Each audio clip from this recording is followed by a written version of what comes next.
अब एक tariff war, एक ग्लोबल ट्रेड वॉर छिड़ गई है। ग्लोबल इकोनॉमी जो पैनिक है उससे हिंदुस्तान बचा नहीं रह सकता। बात सिर्फ स्टॉक मार्केट के लोगों नहीं, आम आदमी पे आ सकती है। अड़ने वाले तरीके से व्यापार नहीं करते हैं, ये हिंदुस्तान का साफ साफ संदेश है। हम दोस्ती भी रखते हैं और साथ साथ व्यापार भी करते हैं। यूएस को अगर चाइना को काउंटर करना है तो यूएस को हिंदुस्तान के साथ अपनी दोस्ती रखनी होगी। सबसे अच्छी इकोनॉमिक्स वो होती है जो शॉर्ट टर्म और लॉन्ग टर्म दोनों में बेनिफिट दे, क्योंकि खर्चा जो है कभी लॉन्ग टर्म की वेट नहीं करता। अमेरिका के राष्ट्रपति डोनाल्ड ट्रंप ने कई देशों पर जो है वो टैरिफ की घोषणा कर दी है और इस टैरिफ की घोषणा के वजह से आज सुबह जैसे ही सोमवार के दिन शेयर मार्केट जो खुला है, इसके बाद जो है सो शेयर मार्केट में धड़ल्ले से गिरावट देखी गई है। जो निवेशक हैं उनको ये भी कहा जा रहा है कि काफ़ी उनको क्षति पहुँची है। लगभग 19 लाख करोड़ का जो है इसमें घाटा हुआ है। इसको लेकर के हमारे साथ जुड़े हैं सीनियर इकोनॉमिस्ट हैं आकाश जिंदल सर। इनसे हम जानेंगे कि ये आने वाले समय में इसका क्या और कितने बदलाव देखने को मिलेंगे और जिस तरीके से ये जो टैरिफ लागू किया गया है इसका भारत पे क्या असर पड़ने वाला है, भारत की अर्थव्यवस्था पर इसकी क्या असर पड़ने वाली है। साथ ही साथ जो नए निवेशक हैं, जो युवा हैं, इन्वेस्टमेंट करते हैं, उनको लेकर आगे किस तरह की सावधानियां जो है बरतनी होंगी।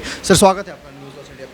देखिए हुआ क्या है, अमेरिका के राष्ट्रपति डोनाल्ड ट्रंप द्वारा रेसिप्रोकल टैरिफ लॉन्च किए गए। रेसिप्रोकल टैरिफ का मतलब है कि जिन जिन भी कंट्रीज से इंपोर्ट हो रहा था और वो ये फील कर रहे थे कि वो कंट्रीज उनसे टैरिफ ज़्यादा चार्ज करती हैं, उनके अगेंस्ट टैरिफ लगाए गए।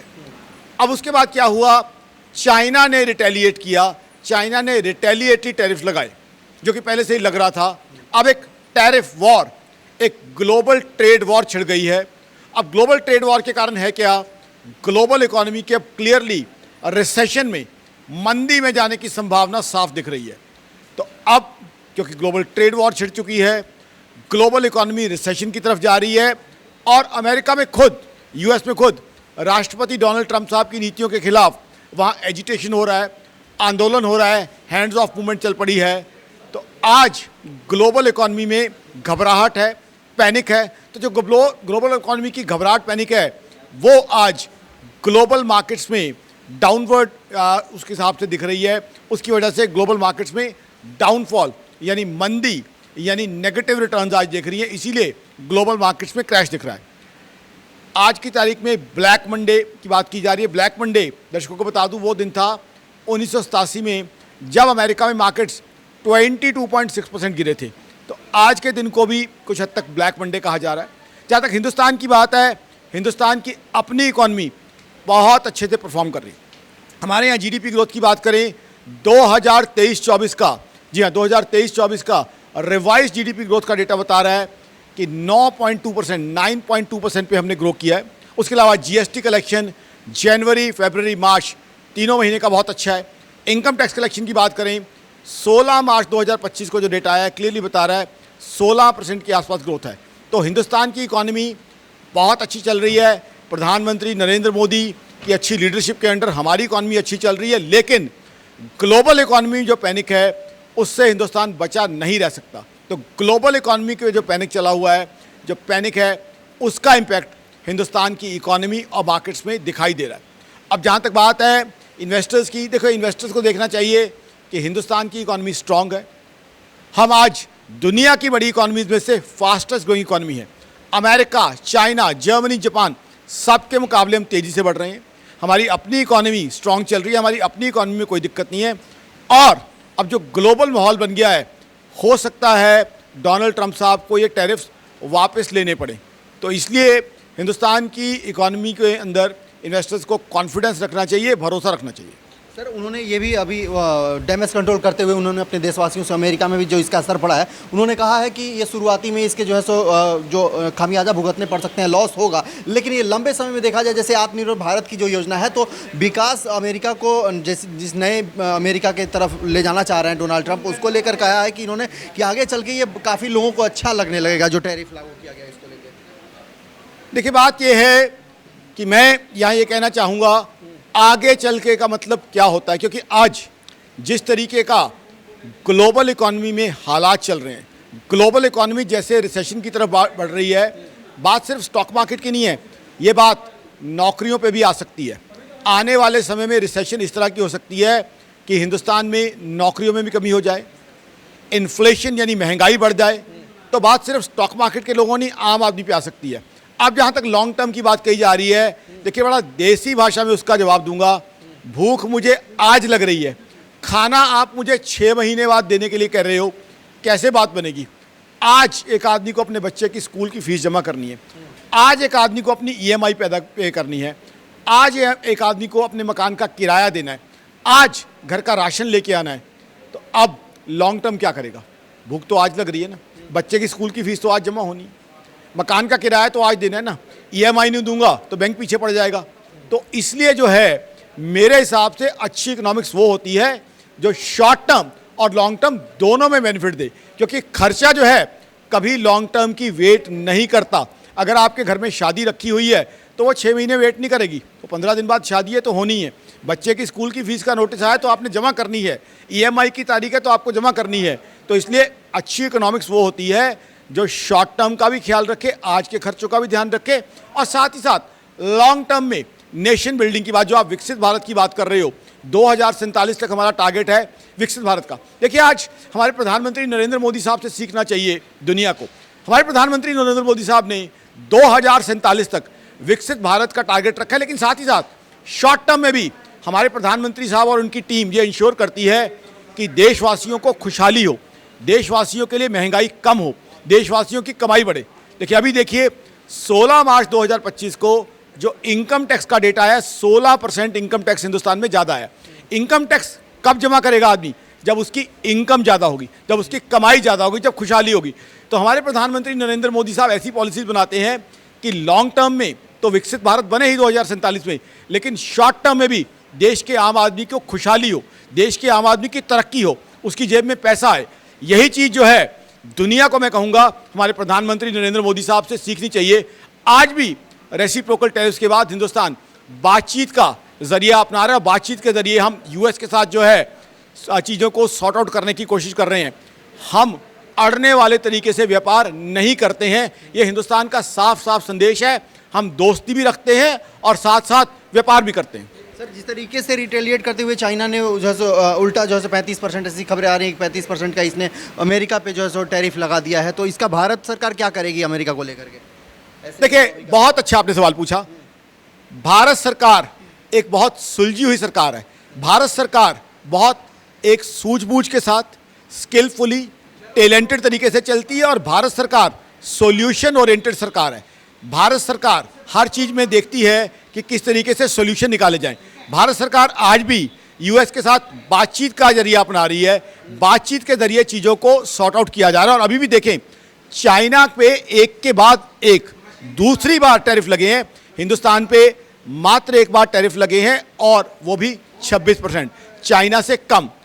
और अब हिंदुस्तान की US के साथ बातचीत भी चल रही है।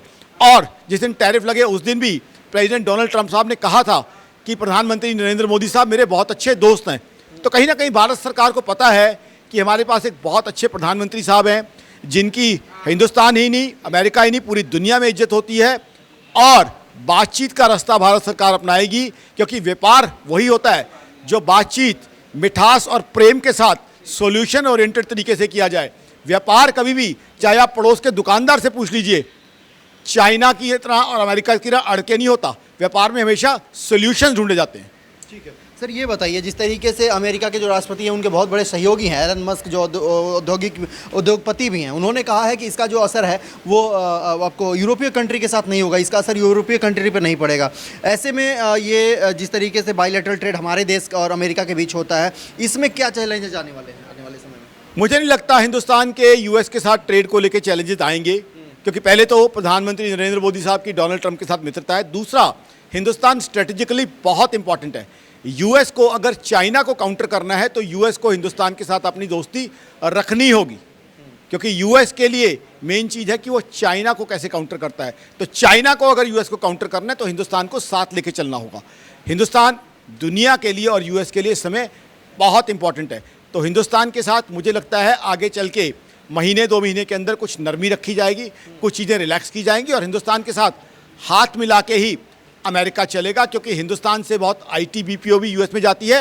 और फिर हिंदुस्तान ने हमेशा प्यार मोहब्बत की बात की है। देखिए हम हिंदुस्तानी लोग वसुधैव कुटुंबकम वाले लोग हैं। हम हिंदुस्तानी लोग विश्वास करते हैं कि पूरा विश्व एक परिवार है। हम दोस्ती, प्रेम और मिठास की भाषा जानते हैं, और हम दोस्ती, प्रेम और मिठास की भाषा वाले लोगों को दुनिया में जो है सब लोग गले लगाते हैं। अब देखिए, रशिया यूक्रेन वॉर चली, हमने, हमारे प्रधानमंत्री साहब की आप देखिए समझबूझ देखिए, रशिया के साथ भी हमारा अच्छा रिलेशन था, अमेरिका के साथ भी अच्छा रिलेशन था, नाटो के साथ। तो यही है प्रेम, मिठास और स्किलफुल बातचीत जो हमारी सरकार को आती है। ये जो मार्केट क्रैश हुआ है, इसमें जो हमारे नए इन्वेस्टर्स हैं, क्योंकि आने वाले ये डिजिटल, जब से डिजिटल इंडिया हुआ है, डिजिटल इंडिया का आगाज़ प्रधानमंत्री मोदी ने किया है, तब से नए नए जो निवेशक हैं, जो लगातार शेयर मार्केट और म्यूचुअल फंडिंग वगैरह में इन्वेस्टमेंट करते हैं, इनको लेकर जो ये लगातार 19 लाख करोड़ का जो घाटा हुआ है, इसमें आने वाले समय में इनको किस तरीके के ट्रेड करने चाहिए आगे में? देखिए, इनको मैं यही कहूँगा इन्वेस्टर्स को कि हिंदुस्तान की इकोनॉमी में भरोसा रखें। जैसे मैंने बताया, हम दुनिया की बड़ी इकोनॉमी में से फास्टेस्ट ग्रोइंग इकोनॉमी है। 2015 से 2025 तक देखा जाए, 10 साल के अंदर हमने 105% जीडीपी में ग्रोथ की है, और ये growth America, China, Germany, Japan कोई नहीं कर पाया। चारों हमसे बड़ी इकोनॉमीज परसेंटेज ग्रोथ के मामले में हमसे कहीं ज़्यादा पीछे हैं। तो हिंदुस्तान की ग्रोथ देखिए, अभी मैंने आपको इनकम टैक्स कलेक्शन का डेटा बताया कि 16% से ज़्यादा इनकम टैक्स हिंदुस्तान में इकट्ठा हुआ है। इनकम टैक्स लोग वॉलंटरली कब देंगे? जब लोगों की कमाई बढ़ेगी। तो हिंदुस्तान की इकोनॉमी स्ट्रांग चल रही है। बात इतनी सी है, तो हमारी इकोनॉमी स्ट्रांग चल रही है, उस पर विश्वास रखिए। देसी भाषा में कहूँ तो हुआ क्या है, हमारे घर में सब कुछ ठीक ठाक है, जिस गली मोहल्ले में हम रह रहे हैं उस गली मोहल्ले में अफरा तफरी मची हुई है, तो उसकी वजह से दिक्कत है। लेकिन हमारे अपने घर में हमारी सरकार ने चीज़ें बहुत अच्छे से मैनेज की हुई हैं। लेकिन जब गली मोहल्ले में अफरा तफरी मचती है तो कुछ इनडायरेक्ट इम्पैक्ट तो हमारे घर पे भी आता है, बस यही है। उससे ज़्यादा हिंदुस्तान के लिए और कोई तकलीफ, दिक्कत या घबराहट नहीं है। सर, जिस तरीके से ये शेयर मार्केट का जो टैरिफ लागू किया गया है, इसमें शेयर मार्केट में काफ़ी कुछ धड़ल्ले से इकोनॉमी जो है डाउन हुई है। लोग कहते हैं, अगर मतलब अर्थशास्त्री की भाषा में बात करें, इकोनॉमिस्ट की भाषा में बात करें, तो हर डाउनफॉल के बाद एक राइज होता है। तो जो लोग लगातार ये जो शेयर मार्केट में जो वैल्यू गिरे हैं, चाहे टाटा जैसे, रिलायंस जैसी चीज़ों का भी वैल्यू गिरा है, तो इसमें इन्वेस्टर को क्या वेट करना चाहिए राइजिंग के लिए, या फिर क्या करना चाहिए इसको? पहली बात तो आप कह रहे हैं शेयर मार्केट पे टैरिफ लगा है। शेयर मार्केट पे कोई टैरिफ नहीं लगा। टैरिफ लगा है जो सामान इंपोर्ट होता है। अब जहाँ तक बात है, स्टॉक मार्केट साइक्लिकल होती है, तो साइकिल नीचे गया है तो साइकिल ऊपर भी आ सकता है। स्टॉक मार्केट तो नीचे भी जाती है, ऊपर जाती है। जैसे एक साइकिल का पहिया होता है, नीचे जाता है, ऊपर भी आता है। अब रही बात स्पेसिफिक स्टॉक्स की, स्पेसिफिक शेयर्स पे मैं कोई व्यू देता नहीं हूँ, बट ओवरऑल हिंदुस्तान की इकोनॉमी देखें, हिंदुस्तान की इकोनॉमी के मैंने आपको नंबर्स दिए। जब हमारी इकोनॉमी अच्छी चल रही है, हमारे घर में सब कुछ अच्छा चल रहा है, हमारी जीडीपी ग्रोथ अच्छी चल रही है, हमारा देश तरक्की कर रहा है, 2047 तक हम डेवलप्ड नेशन, विकसित भारत बनने जा रहे हैं। प्रधानमंत्री नरेंद्र मोदी साहब का पूरी दुनिया में सम्मान है और एक बड़े अच्छे लीडर के रूप में माना जाता है। और हमारी सरकार ने रशिया यूक्रेन वॉर के समय भी सोल्यूशन निकाले। हमने रशिया से सस्ता क्रूड ऑयल लिया, वो भी रुपी टर्म में। तो जब हमारी सरकार इतनी अच्छी परफॉर्म कर रही है, तो हिंदुस्तान के निवेशकों को धैर्य रखना चाहिए और घबराहट और पैनिक में नहीं आना चाहिए। हिंदुस्तान की इकोनॉमी पे विश्वास रखें। सर, टैरिफ लागू होने के बाद राजनीति भी हमारे देश में जो है सो काफ़ी उग्र हो चुका है। लगातार सरकार कह रही है कि आपके अच्छे मित्र हैं, अच्छे भरोसेमंद मित्र हैं, फिर भी आपको जो है सो टैरिफ का मार झेलना पड़ रहा है। देखिए, ऐसा है, मैं सभी पॉलिटिकल पार्टियों का पूरा सम्मान करता हूं। सभी पॉलिटिकल पार्टियों ने अपने व्यू रखने हैं और सभी राजनीतिकों का मैं पूरा सम्मान रखता हूं। लेकिन ये देखें कि हिंदुस्तान पे बाकी इकॉनमीज़ के मुकाबले कम टैरिफ लगे हैं। चाइना पे 2 बार टैरिफ लगे। शुरू में कनाडा, मैक्सिको, चाइना पे टैरिफ लगे, हिंदुस्तान पे टैरिफ कम लगे हैं। और हिंदुस्तान अभी भी बातचीत का रास्ता जो अपना रहा है। और टैरिफ मात्र हिंदुस्तान पे नहीं, दुनिया की इतनी इकॉनमीज़ पे लगे हैं। फिर राष्ट्रपति ट्रंप ने कहा भी है कि प्रधानमंत्री नरेंद्र मोदी मेरे मित्र हैं, तो उस मित्रता का फ़ायदा होगा। मेरा ये मानना है, हम धैर्य रखें। जो डायलॉग हो रहा है उसमें प्रधानमंत्री नरेंद्र मोदी साहब की जो सम्मान उनको जो दुनिया में मिला है, प्रधानमंत्री नरेंद्र मोदी साहब को पूरी दुनिया में एक सम्मानित नेता के रूप में माना जाता है, उसका फ़ायदा हमें मिलेगा। धैर्य रखें। बातचीत का जो है, हम हिंदुस्तानी बातचीत और मिठास के ज़रिए चीज़ें सॉर्ट आउट करते हैं, वो उसका सोल्यूशन हमें ज़रूर मिलेगा। ऐसा मेरी ऑर्गेनाइजेशन आकाशनिधल.in का मानना है। ठीक है, तो आपने देखा जिस तरीके से अमेरिका ने पूरे विश्व में जो है सो टैरिफ जिस तरीके से उसने घोषित किए हैं, लागू किए हैं, इसका असर अब भारत में भी देखने को मिला है। और तमाम जो निफ्टी हैं, सेंसेक्स हैं, वो उनमें डाउनफॉल हुआ है। लेकिन जो भी निवेशक हैं, इन्वेस्टर्स हैं, उनसे हमारे साथ जो इकोनॉमिस्ट थे आकाश जिंदल, इन्होंने कहा कि घबराने की कोई बात नहीं है, डाउनफॉल के बाद राइज भी आता है, इसलिए धैर्य रखना है और इंतज़ार करना है। इसका जो जिस तरीके से ग्लोबल असर पड़ा हुआ है, यह हमारे भारत में कुछ पल के लिए है। लगातार मोदी बायलैटरल बातें चल रही हैं दोनों देशों के बीच, और हो सकता है कि इस इसको जो है काफ़ी अंकों में जो टैरिफ लागू किया गया इसको घटाया भी जा सके। कैमरामैन संतोष के साथ मैं हिमांशु द्विवेदी, नई दिल्ली।